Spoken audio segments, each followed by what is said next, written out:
예, 화요일 묵상의 시간입니다. 무엇이 같은 불평, 불만임에도 하나는 징계를, 하나는 문제 해결을 얻게 하는가? 무엇이 같은 불평, 불만임에도 하나는 징계를, 하나는 문제 해결을 얻게 하는가? 이런 제목으로 또 오늘 묵상 나누겠습니다. 자, 어제 우리는 민수기 20장의 역사를 통해서 이 불평, 불만이 많은 공동체에서는 믿음의 거장 모세도 무너지는 것을 살펴봤습니다. 출애굽 2세대들이 늘어놓은 그 불평과 불만에 대해 모세가 하나님의 영광을 드러내지 못하고 하나님께서 명하신 것과는 달리 이제 자신의 감정이 섞인 과한 말과 그 행동을 함으로 해서 결국 하나님이 처음 맡기신 사명, 그러니까 그 백성들을 가나안 땅으로 이끌고 가는 것에 대한 그 사명에서 이제 하차하게 되죠. 뭐 그 당장 그런 건 아니지만 결국은 어쨌든 이 백성을 가나안 땅까지 데리고 가진 못하게 됩니다. 그러니까 모세는 그 사명이 끝나면 결국해서 하나님께로 가게 되는, 다시 말해 죽게 되는데 나중에 보겠지만 그때까지 모세의 육신이 아주 건강했다고 하거든요. 그러니까 충분히 사명을 감당할 수 있는 그런 몸 상태였다라는 거예요. 그러나 하나님은 이런 모세의 치명적인 실수로 인해서 그에게 사역의 주도권을 이제 내려놓게 하시는 그런 계기가 되고 말았습니다. 이런 걸 보면 분명히 하나님께서는 어떤 분이세요? 참 공의로우신 분이에요. 공평하신 분이라는 걸 알 수 있어요. 그러니까 내가 너하고 어떤 관계냐, 우리가 지금 몇 년을 이렇게 해왔는데 알았어, 다 이해할게, 이렇게 가는 게 아니에요. 그러니까 어떤 사람을 편견으로 대하는 분이 아니라는 겁니다. 그러니까 모두를 똑같이 사랑하시고 그래서 같은 마음으로 대해주시는 하나님이시라는 거죠. 참 공평하신 하나님이신 거예요. 인간적인 생각으로 본다면 야, 그래도 우리끼리의 관계가 이 얼만데 다른 사람과 좀 다른 특별한 대우를 너에게 해야지, 서로를 특별한 관계다 그렇게 생각하면서 그럼 서로에게 특혜를 주는 그런 식으로 갈 수 있을 건데, 하나님은 그렇게 인간적인 차원에서 우리를 사랑하는 분이 아니고 항상 하나님의 공의와 사랑이 전혀 충돌하지 않고 서로 충돌되지 않고 위배되지 않는 가운데 우리 모두를 사랑해 주시는, 참으로 은혜와 자비와 공의와 공평이 가득하신 하나님이신 거죠. 자, 그래서 우리는 하나님께 뭘 잘 보이려고 애쓰지 않아도 돼요. 이 세상의 법칙처럼 뭐 윗사람에게 잘 보여야, 갑에게 잘 보여야 좋은 기회가 주어지고, 그러니까 막 뇌물을 바치고 아부를 하고, 그러다가 온갖 비리가 다 나오고. 근데 하나님은 그런 식으로 뭔가 뭐 헌금을 더 내고 봉사를 더 하고 뭐 이래가지고 그 사람을 더 사랑하고 이런 건 아니에요. 다만 하나님께서 우리에게 주신 법도와 규례 속에 담긴 하나님의 의도를 알고 그 뜻대로 살아가면 하나님께서 우리를 충분히 사랑하시고 확실하게 사랑하시고 온전히 사랑하시는 거예요. 하나님은 하나님께 뇌물을 바치고 아부를 하는 자들보다 비록 표현을 잘 못해도요, 하나님이 주신 그 법도와 규례를 따라 하나님의 의도를 따라 코람데오의 의식, 하나님이 늘 함께 계시다라는 그런 믿음을 가지고 자신이 속한 곳곳에서 그 부르신 약속을 따라 빛과 소금 되어 열방의 제사장답게 살아가고자 그 길을 묵묵히 걷는 그런 사람들을 사랑하시고 지키시는 거죠. 그래서 이런 사실 잊지 마시고 하나님께 뭔가 잘 보이기 위한 그런 삶이 아니라, 또 사람들에게 뭔가 자기의 어떤 신앙을 보이기 위한 삶이 아니라 하나님 주신 법도와 규례의 가치가 있으니 그 가치를 가지고 각자가 살아가는 곳곳에서, 교회 속에서, 셀 속에서, 가정 속에서, 직장 속에서, 모든 곳에서 하나님의 그 빛이 드러나 그리스도의 향기가 되는, 그리스도의 편지가 되는 그런 여러분들로 걸어갈 수 있기를 바랍니다. 자, 그런 사건들 후에 이제 계속해서 가나안으로 가기 위해서 요단강 동쪽, 그러니까 사해 바로 위쪽에 있는 모압 평야로 가는 그 여정이 시작이 됩니다.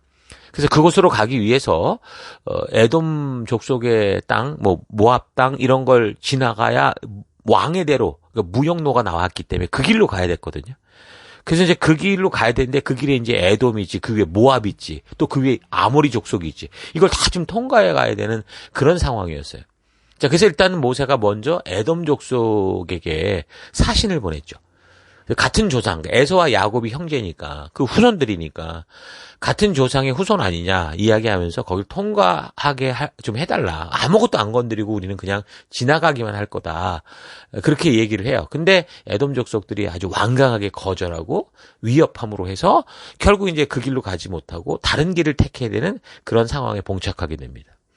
근데 그 길이 에시온 게벨이라고 그 홍해 북쪽 끝 아카바만 거기까지 내려와서 에돔 나라를 돌아서 에돔 광야 모압 동편의 그 모압 광야길을 그러니까 먼 광야길을 택한 건지 아니면 또 다른 어떤 길을 택했는지 이게 정확하지가 않아요. 어쨌든 성경을 우리가 계속 읽어가면서 어떤 길을 따라갔는지 좀 살펴나갈 겁니다. 자, 그래서 어쨌든 그 상황 속에 미리암이 이제 죽게 되고 또 물이 없다고 불평하던 가데스를 떠나서 호르산 쪽으로 이동을 하게 됐는데 여러분 이거는 그 파워포인트에 있는 지도를 잘 보시면서 참고하시면은 충분히 이해가 될 겁니다. 그러니까 본문의 내용을 근거로 볼 때 이 호르산은 가데스 근처에 있던 것으로 추측이 돼요. 근데 고고학적인 고증을 통해 보는 것은 에돔 족속들의 근거지였던 세일산 근처, 그러니까 에돔 변방이었다라고 보거든요. 자, 그렇게 되면 성경의 본문과 연결을 해볼 때 이스라엘 족속들이 지금 가데스를 떠나서 에돔 지역 호르산 쪽으로 갔다가 통과하는 것을 거절당함으로 다시 가나안 땅 북쪽 네게부 지역으로 길을 잡았다가 보니까 21장에 그 아랏 왕이 나와서 또 싸우게 되거든요. 그리고 나서 이제 남쪽으로 방향을 틀어서 에시온 게벨 쪽으로 갔을 거라고 이제 봐야 되죠. 그러니까 아무것도 정확하지 않은 상황에서 아마 그럴 수도 있을 것이라고 추측할 수 있겠지만 그것보다는 호르산이 가데스에 가까이 있는 지역이고 물론 에돔 족속의 땅으로 가는 길목이라고 보는 것이 본문의 흐름을 좀 더 잘 이해할 수 있는 그런 지역적 상황이라고 봅니다. 계속 설명을 할 텐데 아무튼 그곳 호르산에서 모세의 형 아론이 죽게 돼서 한 달을 머물게 되거든요. 아론의 죽는 이야기는 이제 이야기가 20장에서 볼 때 에돔이 통과를 거절한 이후에 나와요. 근데 본문을 잘 보면 일단 이스라엘 민족이 가데스에 머물렀을 때 사신을 보냈단 말이죠. 그러니까 근데 이제 21장으로 가면 이 가나안 남부 네게부 지역에 있던 아랏 왕이 군대를 끌고 와서 싸움을 거는 얘기가 나오고 그렇게 보면 정황상 볼 때 지금 20장에서 에돔으로 보냈던 사신이 아직 오지 않았기 때문에 모세와 이스라엘 민족은 가데스를 떠나서 원래 자기들이 예상했던 경로를 따라 갔다는 거죠. 그러니까 20장에는 이미 이야기가 거절했다고 나오지만 사실은 그 거절의 이야기는 아직 전달되지 않은 상태로 21장으로 넘어갔다라는 거예요. 만약에 에돔에게 거기서 거절당하는 이야기가 먼저라면 가데스에서 에돔 땅 쪽으로 가는 게 아니라 남쪽 길을 택했겠죠. 에시온 게벨 쪽으로 가는. 근데 그냥 원래 그 길로 나갔다라는 것은 그 21장에서 그 가나안 남부 쪽에 그 네게부 지방에 살던 아랏 왕이 막 시비를 걸 정도라고 보면 결국 원했던 방향으로 갔다라는 거예요. 근데 이제 이스라엘 족속이 그 아랏 왕을 물리치고 이기고 그러고 나서 또 계속 보니까 원래 가고자 했던 에돔 땅을 통과하는 길 쪽으로 가다가 에돔 족속의 군대들이 이제 나서서 막아서게 되니까 그때 이제 방향을 남쪽으로 틀어서 에시온 게벨 쪽으로 향하게 된 겁니다. 자, 사실 에돔이 길을 좀 열어주면 잠깐이면 갈 수 있는 그런 길이었는데 그 지름길을 막아섰기 때문에 이스라엘 족속들로서는 정말 그 몇 배나 되는 훨씬 어렵고 긴 여정을 택해서 그렇게 갈 수밖에 없었거든요. 뭐 사실 그 당시 이스라엘 입장에서는 그 가나안의 군대, 아랏 군대를 다 이겨버렸으니까 어떤 그런 승승장구하는 분위기를 몰아서 그 에돔과의 전쟁을 통해서 강제적으로라도 그냥 거기 뚫고 통과할 수 있었을 것인데 근데 이게 그렇게 하지 못한 게 하나님께서 건들지 말라고 그랬어요. 형제 족속이니까 건들지 말아라 그랬단 말입니다. 그래서 어쩔 수 없이 그 짧고 빠르게 갈 수 있는 길을 가지 못하고 몇 배나 먼 이제 험난한 여정을 걷기 시작한 거죠. 그래서 이제 바로 이런 이유 때문에 온 백성들이 그 길을 걷다가 또다시 이제 불평불만에 빠지게 되는 겁니다. 그래서 그 결과 그곳에서 하나님의 징계가 나왔는데, 징계가 임했는데, 그게 이제 사막의 불뱀에게 많은 사람들이 물려서 이제 고통당하는 일이 생깁니다. 죽는 사람들까지 생기고. 이게 가데스에서 그 물이 없었을 때 방황하면서 불평불만했을 때는 또 감정이 섞은 자극적인 말로 결국 리더였던 모세와 아론이 징계를 받게 됐는데 여기서는 이제 백성들이 징계를 받죠. 그러니까 물이 없어서 했던 불평불만은 말이 과했다고 해도 현실이 그러니까 하나님이 그 문제를 해결해 주셨잖아요. 근데 이제 여기서는 이제 징계를 받아요. 왜 그럴까요? 사실 좀 불편해도 형제 민족이고 자신들의 처지를 생각해 볼 때 자신들도 연약한 가운데 지금 하나님의 배려로 그 길을 걷고 있는 거니까 그래 하나님이 이끄시는 길이니까 하고 좀 멀리 돌아가도 괜찮을 것 같은데 근데 뭐예요? 이들이 불평불만했던 이유는 나 힘들다. 그러니까 자기중심적이었던 거죠. 단지 자기들이 힘들다고 어렵다는 그런 생각. 난 좀 더 편한 길을 빠른 길을 가고 싶어. 이것 때문에 자기의 그 생각과 욕심 때문에 하나님의 그 의도를 외면하고 그러니까 자기들에게 유익한 빠른 길로 가고 싶은 그 욕심 때문에 그 탐욕 때문에 거기서 나온 불평과 불만이 또 얼마나 또 감정 섞인 말들을 했겠어요. 막 쌍욕을 했을 가능성도 많죠. 그러니까 하나님은 하나님의 약속에 대한 믿음 없이 이렇게 탐욕과 욕심의 뿌리를 둔 불평 불만인지 백성들의 기도와 이 백성들의 아우성이 어떤 건지 정말 물이 없어서 도저히 찾을 수 없는 이건 인간으로 할 수 없는 불가항력적인 것에 대한 하나님을 향한 호소인지 그 백성들의 마음을 보시는 거예요. 하나님은 그저 불평불만을 터뜨린다고 무조건 벌하시고 매를 드는 분이 아니라고요. 그래서 하나님은 우리의 겉으로 드러나는 것을 보는 게 아니고요. 그런 표현을 하고 있는 사람들의 마음 중심, 그 뿌리가 어디에서 나오고 있는가 이 중심을 보는 분이십니다. 오늘날도 여러분의 입에서 지금 나오고 있는 이 불평불만이 스스로 되돌아볼 때 정말 인간으로서 어찌할 수 없는 불가항력적인 것에서 나오는 건지 아니면 내가 사실 조금 불편해도 인내하고 하나님의 영광을 위해 걸어가면 되는데 근데 그게 싫고 내가 좀 더 편하고 좀 더 많이 가지고 좀 더 쉽게 가고 싶은 그런 마음에서 나오는 불평불만인지 잘 되돌아볼 수 있어야 돼요. 세상과 똑같이 살려고 온갖 그냥 빚은 빚대로 지고 그래가지고 그냥 큰 짐을 자기가 만들어 놓고 나 편하게 살고 나 좀 이렇게 좀 뭐 있는 것처럼 살고 싶은 그것 때문에 그렇게 살면서 하나님 뭐 없어요 부족해요 힘들어요 이렇게 얘기할 때 하나님이 그 말을 듣는 게 아니라 그 원인 그 의도를 보신다라는 거죠.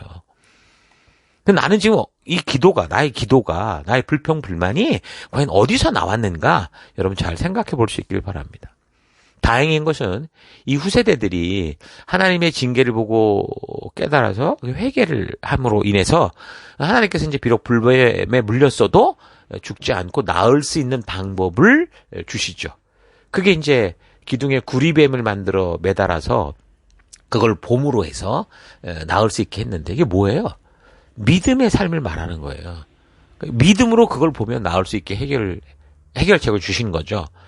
이걸 보면 알 수 있는 교훈은 성도의 삶은 구약의 처음부터 믿음의 삶밖에 없어요. 하나님은 신약에 와서야 사도 바울을 통해 믿음으로 사는 이야기를 알려주신 게 아니고요.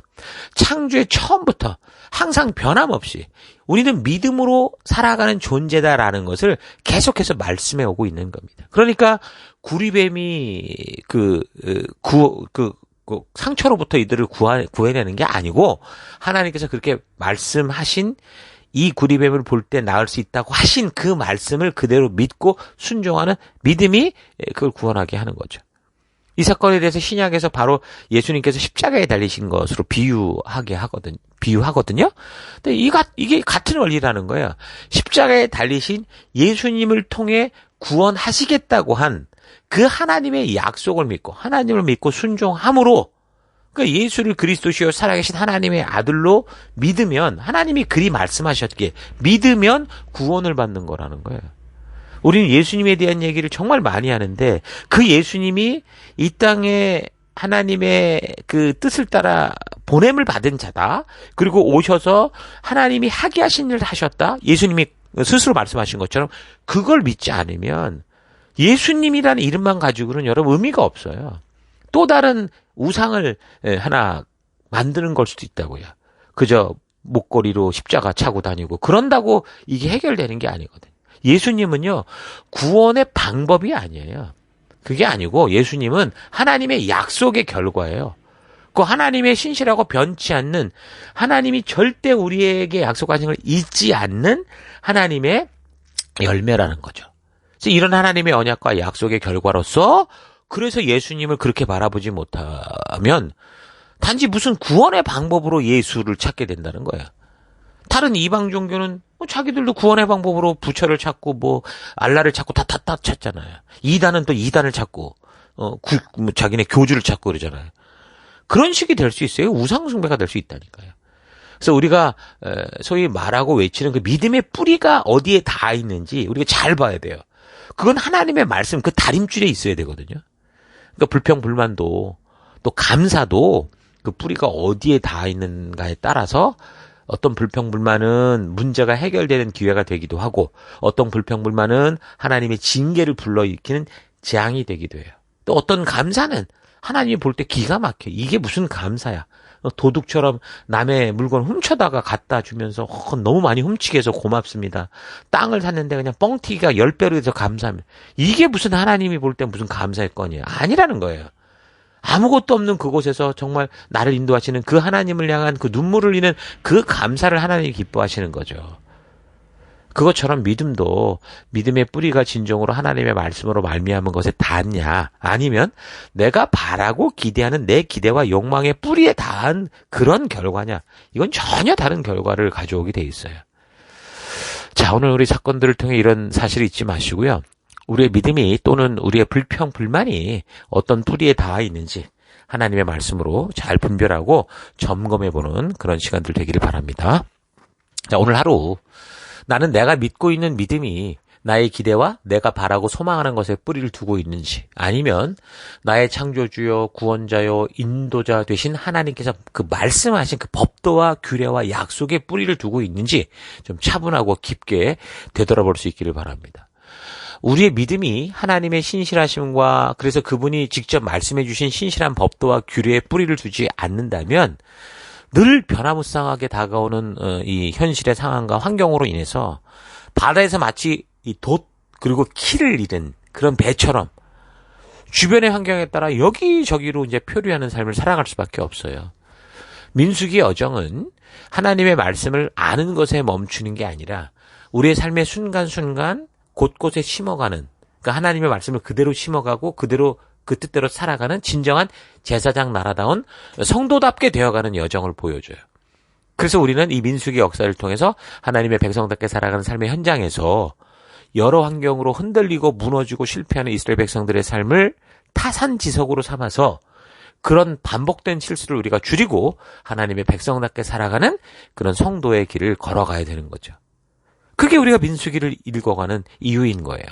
그래서 우리의 믿음의 여정 또한 여기 이스라엘 백성들이 걷는 것과 다를 바가 없죠. 그래서 우리가 성경의 역사를 통해 이런 사건들을 통해 바르게 배우고 교훈을 삼지 않으면 우리 또한 이 역사 속에서 넘어졌던 이 백성들과 같이 오늘 이 시대를 살아가면 똑같이 넘어지고 똑같이 쓰러지고 똑같이 불평불만하다가 무너질 수 있어요. 물론 살아가며 뭐 실패할 수도 있겠죠. 이미 역사 속에서 벌어져서 하나님께서 기록하여 주신 이 교훈들을 우리가 그래서 잘 보고 부지런히 살펴서 우리의 실수를 줄이자는 거예요. 그래서 우리가 이 시대에 반복하는 실패와 불순종을 더 줄여서 결코 우리가 걷길 우상숭배의 길로 가는 게 아니라 하나님이 이끄시고자 했던 그 성숙의 길로 나아가는 우리가 될 수 있으면 좋겠습니다. 나의 불평, 불만, 나의 믿음의 뿌리가 그래서 어디서부터 왔는지, 어디서부터 나오고 있는지 좀 바르고 온전하게 살펴서 우리의 뿌리를 그 하나님의 말씀의 반석 위에 두고 그 신실하신 하나님의 살아계심과 역사를 믿음으로 이 시대 속의 빛과 소금된 백성으로 거듭나기를 축원합니다. 자, 오늘 하루도 힘내십시오. 잠시 기도하겠습니다.